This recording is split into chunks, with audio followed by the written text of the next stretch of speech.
Y'all have seen this movie. Okay. Some guys in the room. Okay. Anyway, so why am I showing you a clip of Braveheart? Here's why I'm showing you a clip of Braveheart. Because tonight we're going to talk about being available even when we're scared, even when we're overwhelmed, even when the odds are against us. And we've been doing this series for 3 weeks now. We've been looking at the idea that our greatest ability is our availability, but our availability to God is not as much as we think. Like we think we're available to God, but we're really not. And yet that is our greatest ability. God doesn't really need our abilities, guys. God is just looking for people who are, here am I, send me. Just like Isaiah in week 1, we looked at Isaiah where, Isaiah was cleansed of his sin and God's like, who's going to go for us? And Isaiah's like, me, I'll do it. I'm not even going to hesitate. Don't even have to pray about it. And God says, okay, I'll send you. Last week we looked at Jonah, and what was that about? That was about trying to be available in spite of hate in your heart, because Jonah hated the people of Nineveh. We found out, you never know why he hated them, but he didn't want to go there, and he didn't want them to repent. And that's why he didn't want to do what God told him to do. Well, tonight we're going to be looking at at being available in spite of fear, and in spite of being overwhelmed. And we're going to look at Gideon, a story about Gideon. Many of you have never heard this story. This is going to be like a brand new story to you, and I'm so excited because it might be one of your favorites, because it is for me, because I see a lot of me in Gideon, to be honest with you. Some of the conversations that he and God have that we're going to look at tonight. But if you're taking notes, write this down. This is what tonight's about. Being available sometimes means being overwhelmed. Sometimes we think being available is like being William Wallace in Braveheart, where somehow we get up enough courage and you can take our land, but you can't take our freedom, And, we get all, And I'm going to be real with you guys. Being available to God is scary, because God will call you to God-sized things. And God-sized things are bigger than you. They are overwhelming to you and me, us.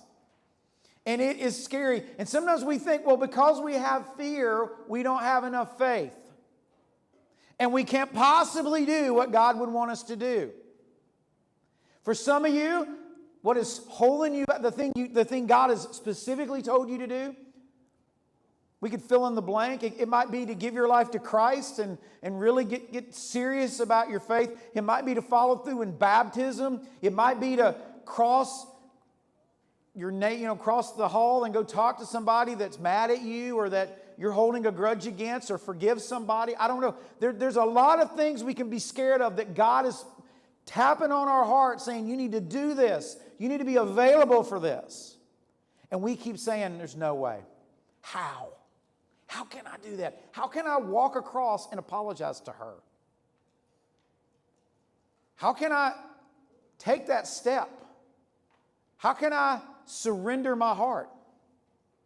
How? We're going to look at this tonight. So let me give you a little background about Gideon. Gideon, we're going to be looking at Judges. It says 16, but it should be 6. Okay, we're looking at Judges chapter 6. Judges is a book in the Old Testament. And you might be hearing the word Judges and thinking of Judge Judy, or if you're my age, Judge Wapner, or some judge with a gavel. Well, judges are not like judges with a gavel. They're more like warlords or warriors. This was at a time in Israel's history where they didn't have a king yet. And so they were looking for a leader. And God would raise up different leaders, warriors, for different reasons that the people of Israel needed at different times. And so there's different characters that show up in Judges, and there's a bunch of them. And this is where we find Gideon.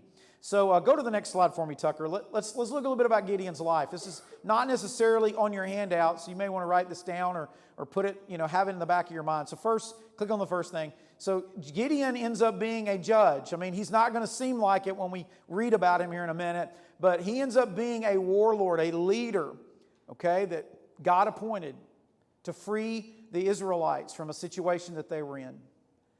Also, he was very timid and fearful. He was scared, okay? You know what I'm saying? He didn't have a lot of self-confidence. He didn't walk into the room cocky and arrogant. He was hiding. In fact, we're going to find out he was actually hiding when this story happens, when the beginning of this story happens. Go to the next one for me. So here's what's going on. Here's the problem, setting the scene for Gideon. Israel, God's people, were being raided by another group of people. Believe it or not, these are descendants of Abraham. Just like Israel was a descendant of Abraham, but they were God's chosen people. These people were not God's chosen people, and they were probably jealous of these other people. And anyway, they're Midianites, and they were constantly raiding the Israelites. And what do you mean by raiding? What are you talking about? They would literally go into a village and take anything they wanted from the village. You know, women, children, servants, cattle, money, supplies. And the Israelites could do nothing to stop it. They didn't have an army. The Midianites were a lot more organized than the Israelites. And so, you know, there'd be a farmer out in the middle of nowhere, and the Midianites would come and conquer and literally take anything they wanted and like locusts and just come in there and clean it all out. And this was happening over and over and over and over and over and over again. To the point where the Israelites, instead of trying to figure out a way to stand up to them, they said, there's no way. So what the Israelites were doing, they were hiding.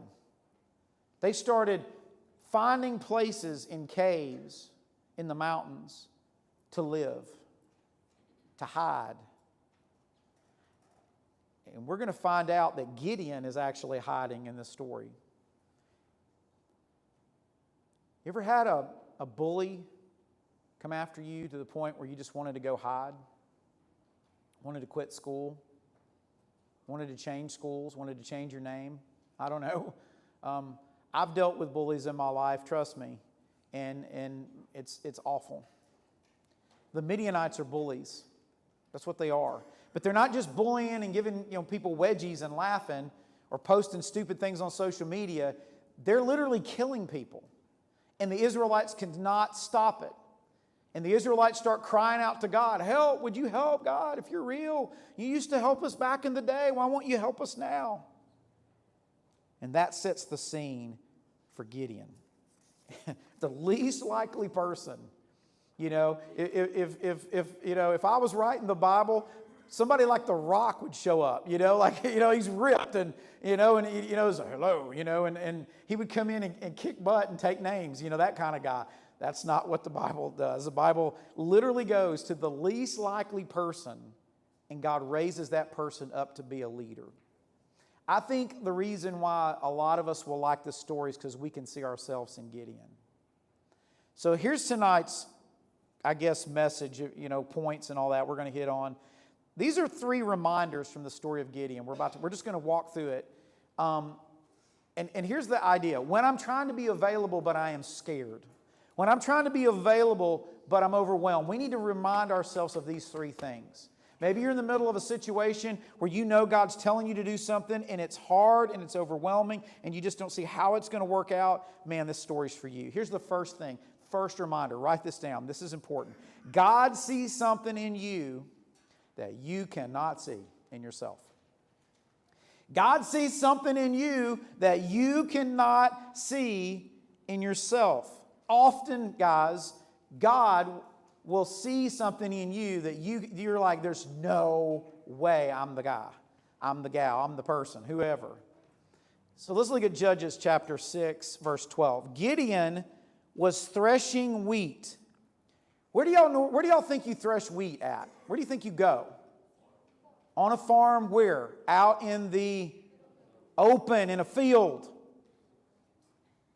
Where was Gideon threshing? In a wine press. Down in a hole somewhere. Where nobody can see. He had grabbed some grain and he had taken it in there and he was threshing it. So you would thresh grain in an open area where the wind would blow. And so when you shook it, the grain would fall down and the hulls and the chaff would blow out of the way and you would end up with grain, right? You wouldn't go into somebody's basement to thresh grain. But that's what's happening. He did it in order to hide from who? The bullies, the Midianites. Then an angel of the Lord appeared to him and said, the Lord is with you. Check this out, y'all. Say it with me. Valiant warrior. You know what valiant means? It means brave. It means everybody, I ain't scared of nobody. I'm coming after you. It means I don't say no to any. I don't freak out about anything. God is literally saying to him, you're a warrior and you're brave, to a guy who's hiding in a basement. That's what's happening here. No one would ever say this about Gideon.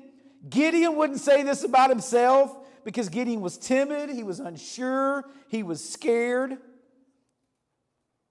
But God sees something in Gideon nobody else sees. Even Gideon can't see. And you know what, guys? Listen, look at me, students. God sees something in you that sometimes no one else can see, and especially you can't see. And so if He calls you to something that's way bigger than you, that's scarier than you, that you're like, how is this going to happen? You need to understand that God made you. He knows you better than you know you. I think about my life when I read the story of Gideon, because I was the kid that was so shy that I hated going to church. I hated it. It was awful to me because I had to talk to people, because I had to go sing weird songs and talk in these and thous, and not only that, I had to dress a certain way, and not only that, I had to meet people that I didn't. Oh, I knew him from school, and I don't like him. It was a weird experience for me, even though I was raised in church. And then there was youth group, and I hated youth group. I didn't want to go to youth group. Guys, my mom and dad, I had so many fights growing up over coming to church. You would not believe it. I was the kid that was so shy. I've told you this before. I would never order at a restaurant. My mom and daddy could never say, here's $5. Go get you something to eat. Yeah, you used to could eat on $5 back in the day, believe it or not. But they would, Dad would say, here, go get you something. And I'm like, I can't talk to them. I can't go up to her at McDonald's. I can't do that. We didn't have an app that I could just order it and go, hey, what's up? Give me the food. I couldn't do that.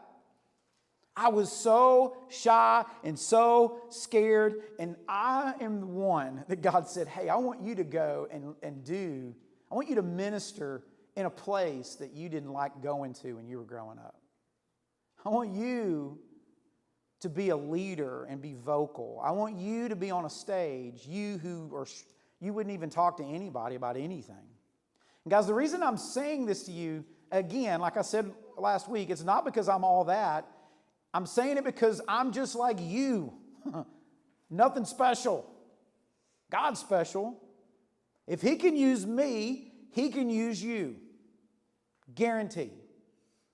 And I'm not saying you're going to be called to be a minister or anything, but I will tell you this. God's probably wanting you to do some things that you're telling them, heck no. No way. I'm not good. But here's the thing. God sees something in you cannot see. Look at what Jesus says in John 15. I've gone back to this passage personally over and over again because there are times in my life that I look at God and I'm like, God, why? God, what the heck are you wanting me to do here? And Jesus reminds me, hey, Brandon, you didn't choose me, I chose you. Put your name in the blank. Hey, put your name in the blank. You didn't choose me, Jesus says. I chose you. I appointed you to go out and produce fruit that should remain. In other words, I've called you to God-sized things that are going to outlast you, that are going to be bigger than you, that are going to be overwhelming to you, that you're going to say, I'm out, I'm tapping out, I'm unavailable. And God's like, don't tap out. Don't say you're unavailable. Trust me. God sees something in you that you can't see in yourself, all right?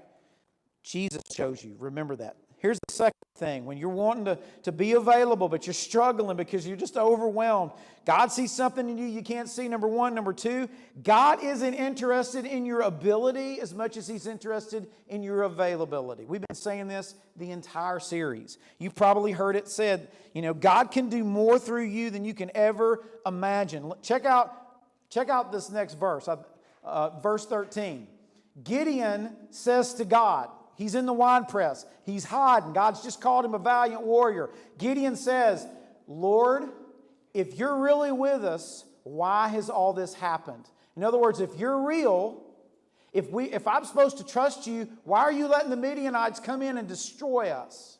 We've been begging and pleading, and you've done nothing. Where are all the wonders that our ancestors told us about? The Red Sea, the burning bush, the Ten Commandments, the manna from heaven. Where's all this stuff? Marching around Jericho and the walls falling down. What the heck? Lord, you've abandoned us. You've handed us over to Midian. But I want you to notice God's response in verse 14. This is so good. The Lord turned to him and says this. This is crazy, y'all. God says to Gideon, He says, go in the strength you have. How much strength does Gideon have? Not a lot. This dude is beat down physically, spiritually, mentally, and emotionally. He is weak. He is tired. He doesn't think he can go on another day. And God says, hey, God doesn't say, hey, I need you to start working out and become Batman, all right? I need you to do some steroids, all right? I need you to take this, super soldier serum and become Captain America and have a shield. I mean, he doesn't tell him to do anything other than just go like you are. Go with what little strength you got and deliver Israel from the grasp of Midian. I am sending you. In other words, God's saying, make no mistake, I'm sending you. Yeah, you, valiant warrior. Yeah, you hiding in your mom's basement. You, okay? I'm sending you. Guys, availability is the same thing as saying go with the strength you have. That's the same thing. So why would God tell Gideon to go with the strength that he has? Y'all listen, lean in for a minute. Here's why. This is so good. Okay, listen to me. Because Gideon's issue wasn't strength. Gideon's issue was faith. God wasn't interested in Gideon's strength.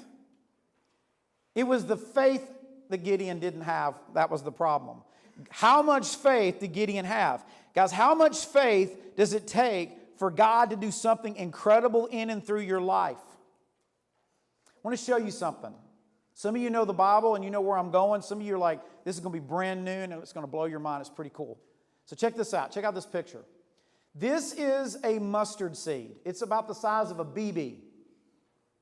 Okay? And you're like, well, why are you showing me this?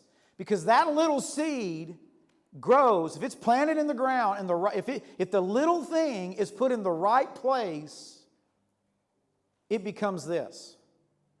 A big old tree. There's little bottles of French's mustard that, in August. No, I'm joking. But that's where we get our mustard from anyway. But the mustard tree, it becomes huge. Guys, it becomes a place where birds can build nests. It can shade things. Go to the next slide, all from that little bitty seed. Again, if the little bitty seed is put in the right place, at the right time in the right way.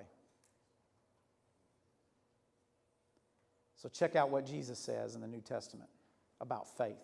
Remember, Gideon's issue isn't strength. Gideon's issue is faith. Jesus says in the New Testament, I tell you, if you have faith the size of what?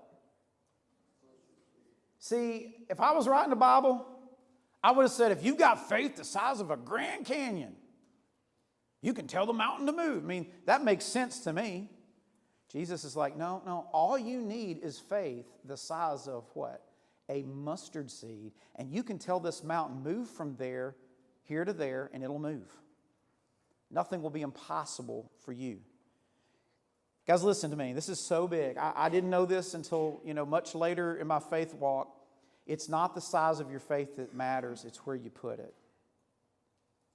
So you may be beaten down mentally, emotionally, spiritually, physically. Your world may be so upside down and you don't know how you're going to make it through the next step and the next day. But I'm telling you something, all you got to have is this much faith, and you put it in the right place. And the right place is Jesus. You put that faith in God, great, crazy, goofy things are going to happen. Way bigger than you. That's why God says, go with the strength you have. Because the strength wasn't the deal. The faith was the deal.